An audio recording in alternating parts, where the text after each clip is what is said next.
Ce qu'a été le commencement. Après qu'on vous ait dit, avant le commencement, comment ça a été, maintenant, nous venions de vous dire comment le commencement aussi a été. Après ça, nous allons peut-être vous dire quelque chose en conclusion de ce commencement. Et cette chose-là, nous faisons parler Branham et tu ne le sais pas. Paragraphe 107. Branham parle, écoutez-les. Dieu est le créateur. Alors comment peut-il avoir été créé? Mais ici, il y a le commencement de la création de Dieu. Quand Dieu l'Esprit a été créé sous la forme d'un homme, c'est Dieu qui était créé. Dieu le créateur qui devenait lui-même une création. Dieu qui a fait la poussière, qui a fait le calcium, qui a fait la potasse, la lumière cosmique, le pétrole. Il a rassemblé tout ça, il s'est créé lui-même dans le commencement de la création de Dieu. Donc nous venons de vous résumer. Dieu esprit, quand Dieu l'esprit a été créé sous la forme d'un homme, c'est Dieu qui devenait lui-même une créature. Amen. Vous voyez? Est-ce que toi tu peux concevoir ça? Est-ce que toi tu peux concevoir que Dieu pouvait devenir une créature? La parole de Dieu n'est pas simple. Amen. Il ne faut pas vous amuser parce qu'il y a des manuels, tu connais lire, que je vais lire, je vais expliquer aux gens. Il faut être assisté par le Saint-Esprit. Il faut être assisté par Dieu lui-même. Amen. Il y a des choses mystères qui ne se reçoivent pas en lisant. C'est pourquoi même la Bible, ce n'est pas un livre à la portée de quiconque. Tu n'as pas le Saint-Esprit et tu voudrais parler de la Bible. Amen. Donc, tu viens de voir le commencement, comment il a été. Le commencement manifeste que Dieu le Créateur se faisait lui-même aussi une créature. Amen. Ah. Maintenant là, quand Dieu se fait une créature, il a encore un mystère. Un mystère comment? Parce que si toi, tu n'as pas l'approche à ce que Dieu puisse devenir une créature, tu ne pourras pas le croire. C'est ça. Tu ne pourras pas le reconnaître. Parce que toi, tu voudras toujours lui refuser à ce qu'il ne soit pas une créature. Alors que lui-même, il l'avait pensé. Amen. Pour qu'il y ait créature homme, cela l'a poussé à ce que lui-même aussi devienne une créature, qui soit un homme, pour mettre au monde des hommes. Amen. Maintenant, si toi, dans ton cerveau, dans la coutume où tu as grandi, tu n'as pas été enseigné de manière à avoir l'approche que le Créateur avait envisagé de devenir lui-même aussi une créature. Vivre avec ces créatures, tu ne pourras pas discerner Dieu, le reconnaître. Amen. Voilà donc, je reviens sur ce que Branham venait de dire dans Tu ne le sais pas. Il dit, Dieu est le Créateur. Voilà, Dieu est le Créateur. Alors, comment peut-il avoir été créé? Comment peut-il avoir été créé? Nous n'allons pas rentrer dans les détails. On t'a montré comment Dieu est arrivé à être créé. Il dit, mais ici, il y a le commencement de la création de Dieu. Voilà le commencement de la création de Dieu. Comment il l'appelle lui-même? Quand Dieu l'Esprit, voilà, c'est Dieu l'Esprit, pas le Saint-Esprit. Dieu l'Esprit, ça le commencement. Quand Dieu l'Esprit a été fait, quand Dieu l'Esprit a été créé sous la forme d'un homme, voilà. Quand Dieu l'Esprit a été créé sous la forme d'un homme, Amen. ouais, c'est Dieu qui était créé. Donc c'est Dieu qui s'était créé. Amen. Quand il a dit la faisons l'homme à notre image, c'est Dieu lui-même qui s'est créé, qui Amen. devenait une créature. Amen. Maintenant, c'est Dieu là. Il va même suivre la poussière de la terre qu'il a fait. le calcium et la potasse. Il va encore prendre ça. Il va se mettre tout autour. C'est ce qu'il dit ici. Il dit, Dieu qui a fait la poussière, qui a fait le calcium, qui a fait la potasse, la lumière cosmique, le pétrole, il a rassemblé tout ça. Il s'est créé lui-même dans le commencement de la création de Dieu. Amen. Il a rassemblé. Voyez? Là-bas au ciel, il s'est rassemblé pour être un homme esprit. Sur la terre, il prend les éléments physiques, il rassemble ça, il devient cet homme. Dieu, homme esprit et l'homme animal devenant un. Amen. Maintenant tu pourras dire, ah, alors comment on peut alors associer le péché à l'homme? Parce qu'il est dit que l'homme avait péché. Toi tu veux déjà aller vite pour conclure donc, disons donc alors que c'est Dieu qui avait péché selon cette logique. Non! Écoutons Branham dans question et réponse sur la Genèse, paragraphe 72. Écoutez ce qu'il dit. Bon, ici vous allez voir ce qu'il en est de Dieu. Très précisément entre l'unité et la Trinité. Vous allez voir avec précision ce qu'il en est. Ce qu'il en est là. Maintenant, regardez. Quand Dieu est descendu, qu'il s'est dévoilé, qu'il est descendu, s'est dévoilé en devenant cet homme. Or, l'homme avait péché, non pas dans son esprit, mais dans son corps. Je prends la version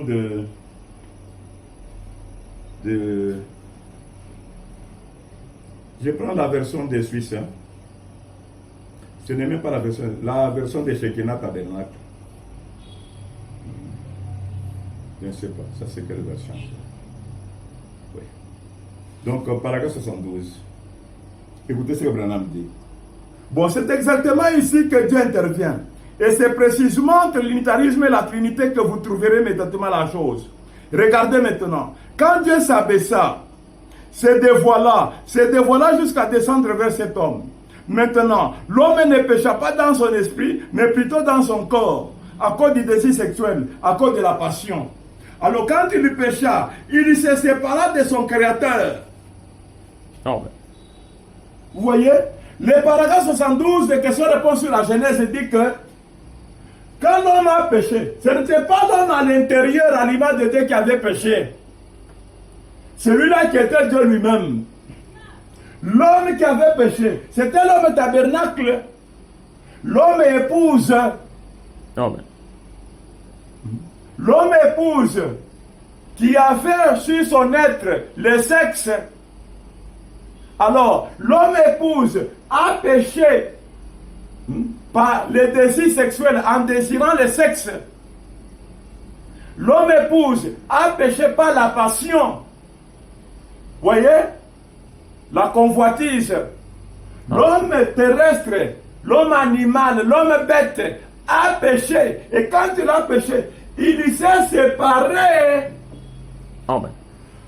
Suivez mon graphique. L'homme bête, en péchant, il se sépare de celui qui l'avait façonné. Celui qui l'avait façonné. Regardez le terme qu'on appelle. On l'appelle le Saint-Esprit. On l'appelle le titre de propriété incontestable. Le français de Suisse, on l'appelle l'intitulé de l'acte. C'est-à-dire quoi? Ce n'est pas un acte tout court. Le Saint-Esprit, c'est l'intitulé de l'acte. C'est-à-dire, c'est le titre de propriété incontestable. C'est ça la domination même avec laquelle l'autorité de l'homme. Donc l'homme aujourd'hui, il s'est séparé de ça. Donc l'homme a perdu sa position de Dieu. Amen. Voyez, en perdant ses livres, en perdant ses titres, en perdant ceci, il a perdu même son autorité. Même les simples moustiques vont commencer à se jouer. Le serpent qui était le serviteur, et lui maintenant deviendra l'esclave du serpent. Amen. Alors, le titre de propriété ici, c'est pourquoi on dit que quand le serpent, le diable, a fait tomber l'homme, mais il n'a pas obtenu le titre de propriété qui est Dieu lui-même, qui est le Saint-Esprit. Le titre de propriété, il n'est pas resté non plus ici. Il est rentré à ses origines. Amen. C'est-à-dire, il s'est défait. Il est rentré à ses origines. Il a dit aussi à l'homme, toi aussi tu as été tiré des éléments de la terre, de la poussière de la terre. Tu rentreras aussi à la poussière. Amen. Donc quand les deux hommes se sont séparés, quand ils se sont séparés, ils ne devaient pas rester comme ça et continuer à marcher comme ça séparés. Celui-là qui est venu du ciel est rentré jusqu'à ses origines. Et celui de la terre, il rentre aussi à ses origines. C'est pourquoi nous avons des tombes. Pourquoi? C'était la sentence. Est-ce que tu as bien compris? Bien sûr. Je vais revenir à t'expliquer la séparation elle-même, comment elle a été faite. Parce que nous avons juste parlé en grosso modo que c'est par désir sexuel, c'est par passion que l'homme a péché et s'est séparé de son autre homme, son compagnon, son mari. Et maintenant, les deux hommes, ils ne devaient pas rester comme ça éternellement, attendre qu'ils soient encore ensemble. Non. L'un des hommes, celui du ciel, il s'est défait. C'est-à-dire, il est rentré à ses origines, à ce qu'il était là. Et puis l'autre aussi, il doit aussi rentrer à ses origines, c'est-à-dire se désintégrer. Chaque morceau rentré là où il a été tiré, la lumière cosmique à la lumière cosmique, le pétrole au pétrole, le gaz au gaz. Amen. Tu m'as compris? Amen. Et maintenant, quand il y a eu la séparation, maintenant Dieu, au lieu de se reposer, il s'est remis encore au travail. Vous voyez, le moment de la chute, nous avons beaucoup de choses à nous dire. Dieu s'est remis au travail. En grosso modo, je vais d'abord te montrer les grandes étapes du travail de Dieu qu'il va recommencer au lieu de son repos qui a été brisé. Alors Dieu, il va commencer d'abord à œuvrer avec les personnages de l'Ancien Testament sous forme de l'Esprit. L'Esprit ici qui était Père. Sous cette forme-là, on appellera enfant de Dieu tout homme qui est conduit par son Esprit. Ça, c'est comme ça que Dieu maintenant a commencé à travailler. Et cette dispensation a été appelée la dispensation du Père, parce que c'est le Père qui travaille maintenant avec les hommes, du moment maintenant qu'ils sont appelés des hommes déchus. Amen. Donc le péché a amené à ce que le temps soit sectionné en 3 grands temps. Le premier temps est appelé la dispensation du Père. Là, Dieu vient en tant que Père Esprit. Il conduit ce qui lui appartient. Ensuite, le deuxième temps, Dieu l'Esprit se fait logos. Et en se faisant logos, il vient se faire chair. Et il conduit les gens comme fils. La parole s'engendre la dispensation du Fils. Amen. Voyez? Ça, je peux te prendre l'adoption. L'adoption, page 147, c'est adoption 4, page 147, paragraphe 213. Donc Dieu a eu 3 fonctions. L'une d'elles s'appelait la paternité ou la dispensation du Père. L'autre s'appelait la filiation. Écoutez bien le temps. Hein? Une dispensation s'appelait la paternité ou la dispensation du Père. L'autre s'appelait la filiation. Et l'autre s'appelait quoi? Le Saint-Esprit. Amen. Et aujourd'hui, dans quelle dispensation est le Père? L'Assemblée répond le Saint-Esprit. Qu'est-ce qu'il a été dans le passé? L'Assemblée répond Jésus. Et qu'est-ce qu'il a été avant ça? L'Assemblée répond le Père, le Père. Mais il s'agissait d'un seul Dieu. Un seul Dieu. Amen. Donc, tu as écouté? Est-ce que mon frère, tu as écouté? Les péchés a généré le temps parce qu'on est sorti de l'éternité. Amen. Et le temps a été sectionné en 3 morceaux. C'est ça. Quand ces 3 morceaux sont terminés, on rattrape encore l'éternité. Maintenant, ces 3 morceaux-là, écoutez bien, comme Dieu avait manifesté ici en 3, les 3 morceaux-là, Dieu va se manifester aussi en 3. Amen. Première phase, il va conduire les hommes sur la terre en tant qu'esprit, Père. Deuxième phase, il va conduire les hommes en tant que fils, la filiation. Et troisième phase, il va conduire les hommes en tant que Saint-Esprit. Amen. Maintenant, tu n'as plus besoin qu'on te dise le Saint-Esprit c'est quoi? Ce n'est pas ce qu'ils ont eu à la Pentecôte. C'est ça. Amen. Vous voyez?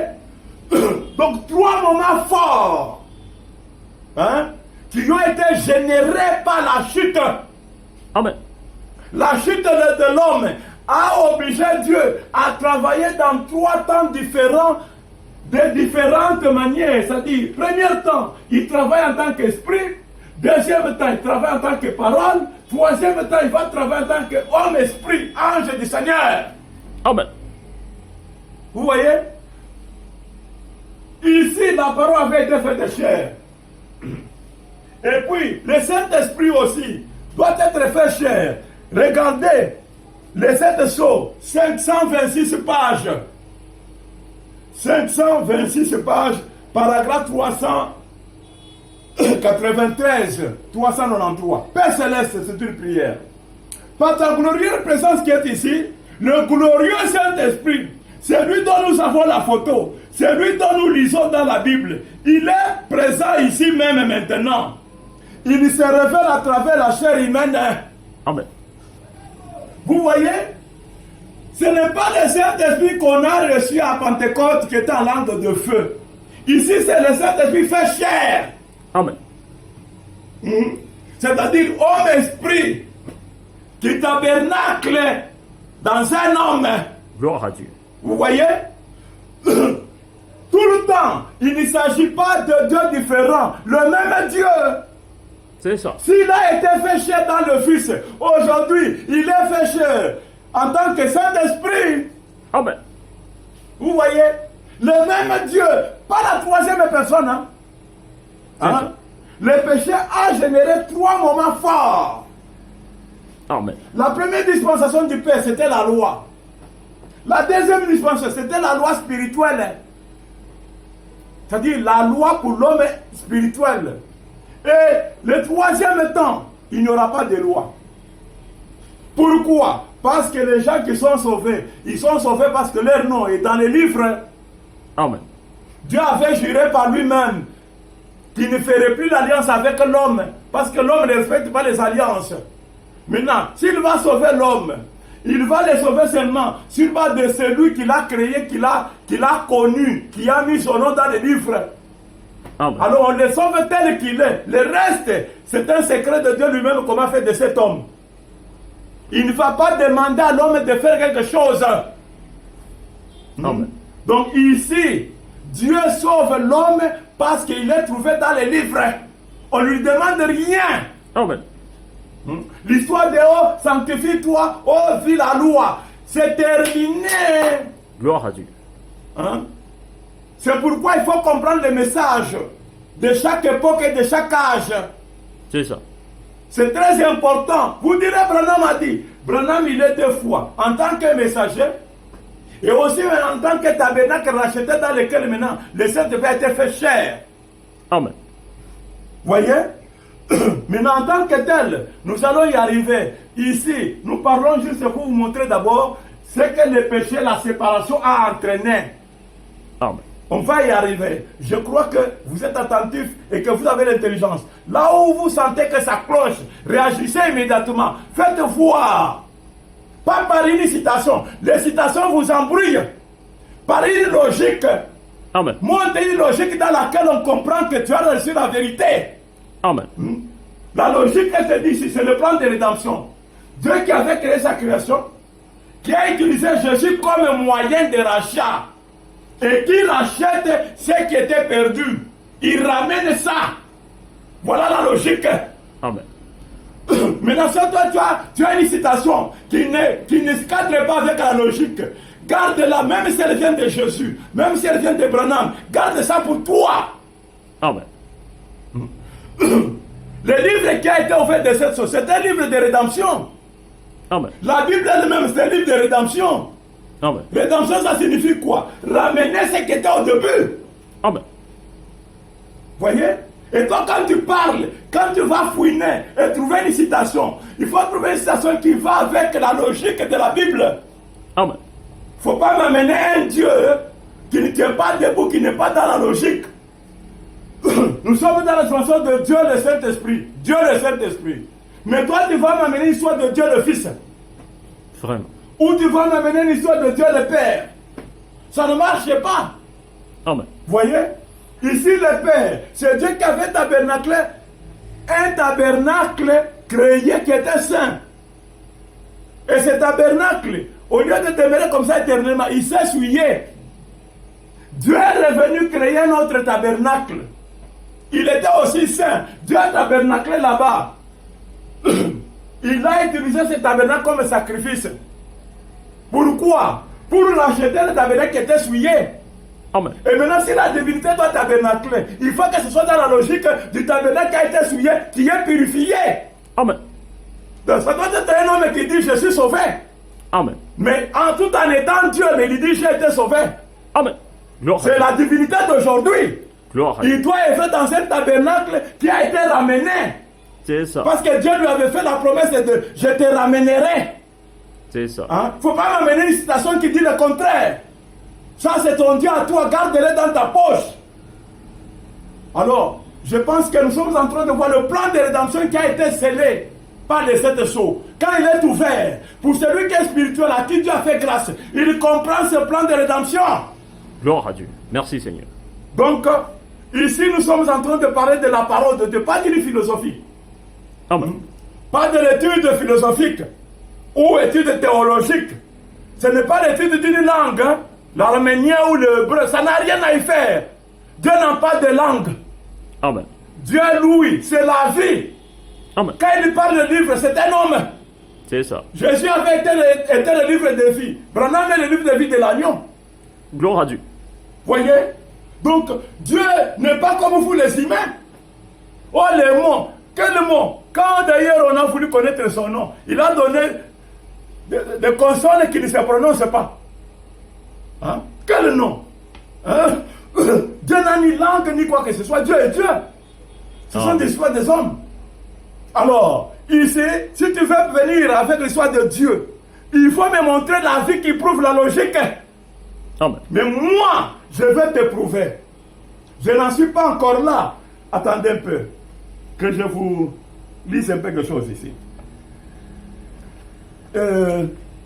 Branham dit dans La foi parfaite, paragraphe 137, il dit: restons tranquilles une minute, adorons-le dans notre cœur. Pensez-y, il est ici. Qui? Il pose lui-même la question: qui? Amen. Hein? Écoutez la session de Branham. Je n'en suis pas encore là. Maintenant, je suis dans la rubrique de rédemption. Mais je n'ai pas encore fini avec la séparation. C'est juste pour parachever l'idée que j'ai commencé en vous disant, il ne faut pas m'amener une situation qui ne cadre pas avec la logique. Restons tranquilles une minute, adorons-le dans notre cœur. Pensez-y, il est ici. Et il dit, qui? Il pose encore une autre question. Une question qui est la réponse à ce qu'il a posé comme qui là-bas. Qui s'identifie comme étant la parole? Voyez? Branham te pose la question. Celui qu'on doit adorer, c'est celui qui s'identifie comme étant la parole. Amen. Voyez? Il dit, la parole est plus pénétrante qui n'est pas des tranchants.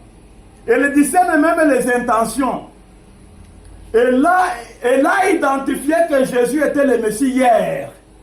Amen. Et aujourd'hui, elle a identifié qui est le même Messie. Amen. Amen. Hier, aujourd'hui, éternellement. Gloire à Dieu. Vous voyez? Donc, il ne faut pas venir avec quelque chose qui n'a pas de logique. Aujourd'hui, Dieu s'identifie dans un être humain. Amen. Comme il s'était identifié dans l'autre être humain. S'il y a des corps humains que Dieu utilise, il n'y a que le corps de Jésus et le corps de Branham. Amen. Le corps de Branham parce que c'est lui, Adam, qui avait perdu la divinité. Amen. Et Jésus existait pourquoi? Jésus existait comme moyen de Dieu pour ramener Adam. Amen. Le ramener pourquoi? Pour amuser la galerie. Pour faire de lui ce qu'il avait fait de lui au commencement. Et quand les choses, ça sera passé avec l'homme qui l'a ramené comme c'était au commencement, on dira qu'il a racheté. Amen. Sans cela, Dieu n'a pas racheté. Amen. Et toi qui ne veux pas que la divinité rentre dans le tabernacle du commencement, tu voudrais que ça reste éternellement dans le tabernacle de Jésus. Tu voudrais faire rater à Dieu la rédemption. Vraiment. Donc voilà pourquoi, si tu viens avec une situation qui ne cadre pas avec la rédemption, reste avec ça chez toi. Amen. Alors, je t'ai parlé parce que nous sommes dans une étude sérieuse. Les affaires de Dieu.